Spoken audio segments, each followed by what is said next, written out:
Filipinos now that rice prices are shooting up.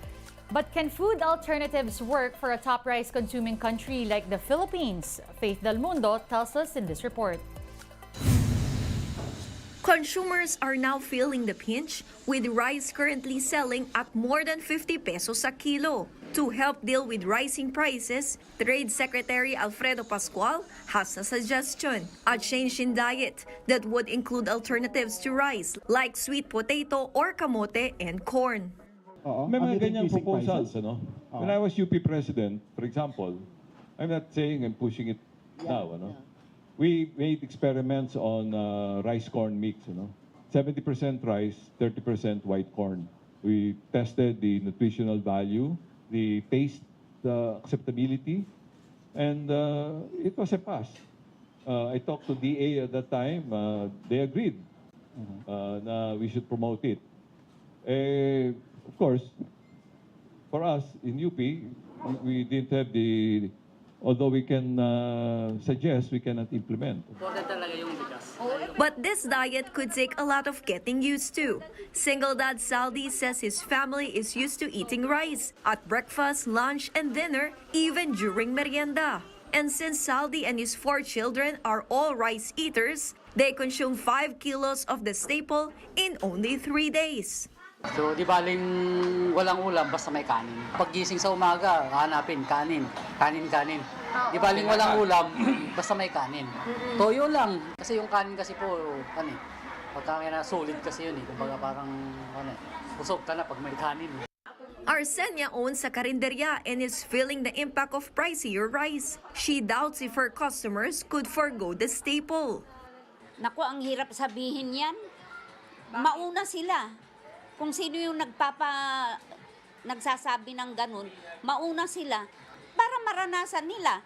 Kasi sa kanila parang napakadali ganun mag-diet eh. Gawan nila ng paraan na bumaba ang bigas. Dahil yun naman pangako nila noon na pag nanalo si Marcos, di ba, magiging 25 ang kilo ng bigas. Ba't ngayon, magsi-60 na. Malang upa, tapos mahal ang bigas. Ano pang tutubuin namin? Katiting na lang. For rice price watchdog Banday Bigas, DTI Secretary Pascual's suggestion for lesser consumption of rice is anti-poor. Instead, the group says DTI should just thoroughly monitor prices of basic goods to prevent their unabated hike. Sabihin niya yan sa mga manggagawa, sa mga magsasaka, wala na silang idadayet. No? Sa hirap ng buhay, sa napakamahal na presyo ng mga pagkain, ay talagang gutom pa nga sila eh. Hindi po makatarungan yung binanggit nyo na pinagdadayet nyo, yung malawak na bilang ng mamamayang Pilipino sa gitna nung kahirapan, sa gitna nung tuloy-tuloy na pagtaas ng presyo ng mga pangunahin. Wala na po silang idadayet. Actually, gutom pa nga sila. No? Gutom pa sila. At dapat gawin nyo yung kanyang responsibilidad bilang DTI Secretary. No? I-monitor nyo yung talagang mataas na presyo ng mga pangunahing bilihin. Hindi po katanggap-tanggap yung binanggit nyo na pinagdadayet nyo yung mga mamamayang Pilipino, no? Yung alternatibo na mais at mga ginagawa na po nila yan, no? Kahit hindi nyo po sabihin, ginagawa na nila yan. Bantay Bigas added that DTI suggested alternatives to rice are even more expensive, with sweet potato going for 60 to 70 pesos per kilo, while a kilo of corn costs 90 to 100 pesos. For News 5, Faith Del Mundo, we are One News. Travelers may need to shell out more for airline tickets by next month. The Civil Aeronautics Board said airfares will increase in September due to fuel surcharge. From level 4 this August, it has been raised to level 6. This means domestic passengers need to cough up an additional 185 to 665 pesos for their airline tickets. For those going on international flights, extra charge to cover fuel costs will be between 600 to 4,500 pesos. Meantime, 2 key officials of the Manila International Airport Authority have been dismissed.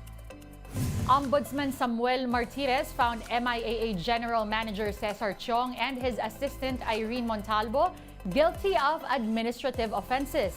In his decision, Martirez said Chong reassigned over 200 employees without any valid reason. Chiong also promoted Montalvo despite her unsatisfactory rating in the 2020 Office Performance Commitment and Review. Both Chong and Montalvo were preventively suspended by the Ombudsman earlier this year. More stories coming your way after a quick break. Stay with us.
You're still watching One News Now. I'm Denise Tan.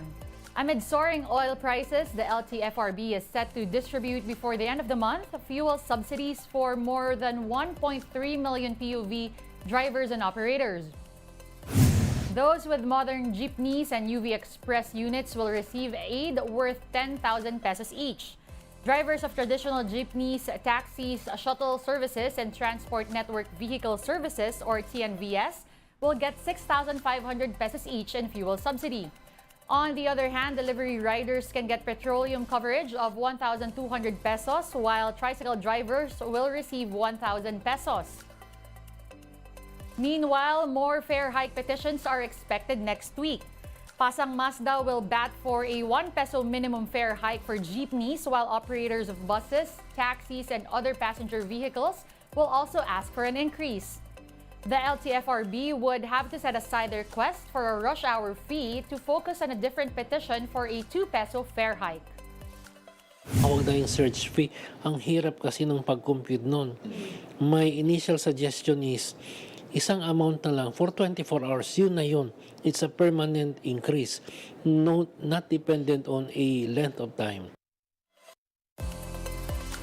Over at the Senate, there's a call for higher budget for defense amid tension in the West Philippine Sea. During the deliberations for next year's spending plan, a former PNP chief and now Senator Bato Dela Rosa said extra funds are needed to buy equipment to counter China's bullying in the disputed areas, or disputed waters rather. If it were up to him, Dela Rosa is open to reallocating funds for social services to defense programs. Bawasan mo lang ng kunti. Idagdag mo sa defense para makabili tayo ng barko na may malaking powerful na yung pump, malang water pump na pag binuhusan natin ng tubig ng China, ng Chinese ship, maka-respond tayo tubig sa tubig. Kung ikaw ang presidente, done. But Finance Chief Ben Diokno explains it's not that easy to cut funds for social services, noting the importance to the protection of Filipinos. For her part, Budget Secretary Amena Pangandaman says the country's economic managers are not closing their doors to boosting the defense sector. Siguro po in the future, maybe proper planning also is necessary because when you buy something, sana po kumpleto para mapondohan po natin lahat. Because yung previous years po, they just bought the boat, wala pong ammunition. Meantime, retired Supreme Court Senior Associate Justice Antonio Carpio believes that former Foreign Affairs Chief Teodoro Locsin is fit for his new role. President Bongbong Marcos recently appointed Locsin as Special Envoy to China for special concerns. Locsin is also the concurrent Philippine Ambassador to the United Kingdom.